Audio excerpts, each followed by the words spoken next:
Welcome to Pat Stats.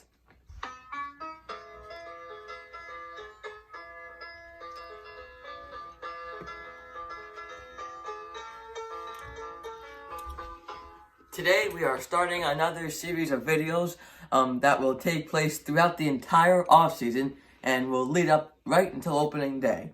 Those series of videos are going to be my top 5 player rankings at each position. So you have every fielding position plus starting pitcher, reliever, and designated hitter, and leading up to about opening day, hopefully, where we can rank the top 5 teams. Before we get started today, I just want to make sure that you all have your notifications turned on so you get notified whenever I post a video. As you can see, make sure the bell is turned on and you hit all. And also in your YouTube settings under notifications, make sure that that top box is clicked on so you'll get notifications at the exact time I post a video. So now we'll get started. Today I'll be ranking the top 5 catchers for 2021. It's not just, we're looking at next year. We're not going to look at more about who was good in the past, like 5-10 years ago. There are obviously better catchers 5 years ago. We're looking at the top 5 catchers for next year and for next year only. So getting us started at number 5, remember this is a very short list.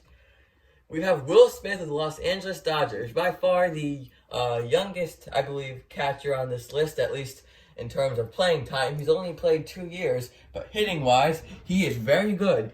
He has an average of a 268 over the 2 years, with an OPS over 900, which is very good, and an OPS plus of over 146, where the league average is 100. So very good, very impressive offensive numbers, including some pop, 15 home runs in 2019, 8 in the short in 2020. So, and he was also pretty good in the playoffs last year. He was a first-round pick in 2016, so there is a high ceiling for this guy. The one problem with his game, though, his defense, at least in terms of catcher framing and catcher pop time, which I found on Baseball Savant, he's like basically last or second to last. So defense, it could be lacking, but his offense is good enough right now to put him at number 5. For number 4 catcher, it's James McCann, who is currently a free agent.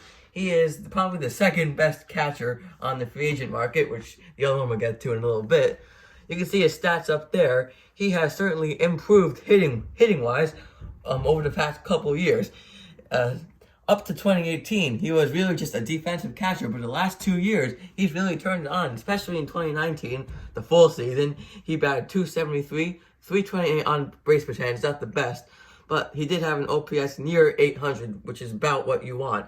This year, he had a higher average, a higher on-base percentage, a higher slugging percentage, and an OPS almost at 900. So I know it was shortened, but even though it was shortened, he was definitely improved this year to last year, and 2019, he was improved all around. His defense is also A tier also. Framing, he's very good. Blocking, he's very good. And pop time, which is just getting up to throw the ball to second base, very good. He has a bunch of caught stealings, and also not many wild pitches go past him.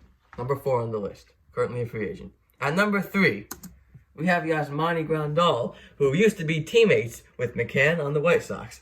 Grandal has been known as one of the better catchers this decade. He's spent time with the Padres, Dodgers, Brewers, and then recently the White Sox. Definitely more known for his offense. Definitely his power, 26 home runs, 2019, 7 in the shortened season this year. About middle to low average, but I mean batting average, it's not the most important stat anymore, especially for like catchers. I feel like not many catchers have high batting averages, but the OPS hovers around 800, which is pretty good, especially in 2019 where it was almost at 850, and the OPS plus, which shows he is an above average hitter. And his defense, it's okay. Some metrics say he's good, some metrics say he's horrible.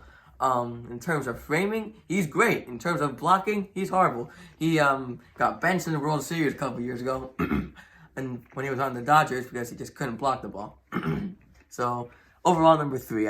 I could put him at number 3, number 2. I opted for number 3 because number 2 catcher, in my opinion, is Wilson Contreras. I really juggled the order of these two around because I always think that Grandal's better. But I looked at the offensive stats and I looked at the defensive stats, and Contreras is overall just better.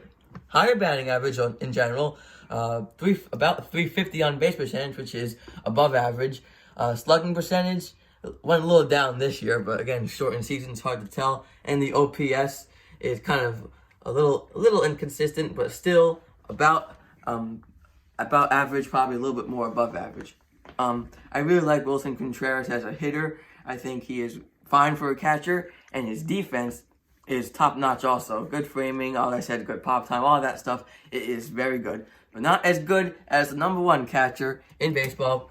Currently a free agent, it's JT Realmuto. He is just simply the best all-around catcher in the game right now. Let's just take a look at his offense. You see his batting average is probably the highest among any of the other hitters. 270s about. On base percentage is pretty good, especially with the OPS, which is in the 800s. The OPS plus is above 100, which is good. He even steals some bases, which you never see catchers do that. He had 11 home runs in 2020 season, 25 in 2019, 21 in 2018. He is just the best all-around catcher, and his defense, he's like number 1 or number 2 in framing, number 1, number 2 in the pop time, and not many pass balls either. Just definitely the best catcher in the game. So that is all for Pat Stats today. Thank you for watching, and we'll see you next time.